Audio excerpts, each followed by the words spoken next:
Food కాంపోనెంట్స్లో essential components of food చూద్దాం. First carbohydrates, proteins, fats, vitamins and minerals and also fibres and water. ఇవన్నీ కూడా essential components of the food.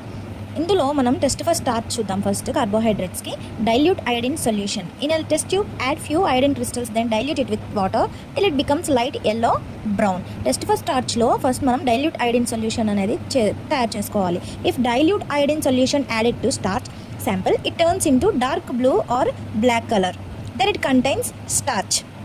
Next test for fats చూసుకున్నట్లయితే if a fat sample gently rubbed on a paper, it turns translucent, అంటే then it contains fats. అంటే ఏంటి, paper అనేది ట్రాన్స్లూసెంట్గా మారిపోతుంది ఎప్పుడు fat sample అనేది దాని మీద రబ్ చేసినప్పుడు. Then test for proteins. Substances used to test proteins. ఏమేమి కావాలి ఇక్కడ, copper sulphate and sodium hydroxide solutions. In this test, the substance color changes to violet or purple color. Another food component, dietary fibers. Fibers also called as roughages. Roughages ani antar fibers ni. Dietary fibers is used for the digestion.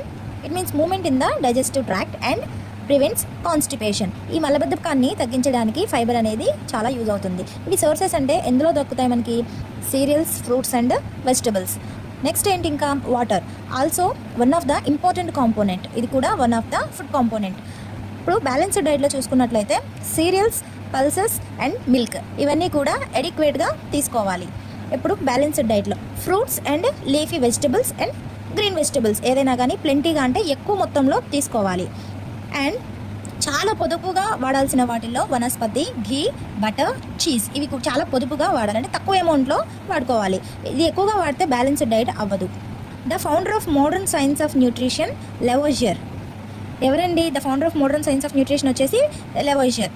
1752లో James Lind's discovered scurvy వ్యాధి గురించి మీరు వినే ఉంటారు. And it was prevented by eating fresh fruits and vegetables. దాన్ని fresh fruits and vegetables తీసుకోవడం ద్వారా ఈ scurvy వ్యాధిని అనేది మనం తగ్గించవచ్చు.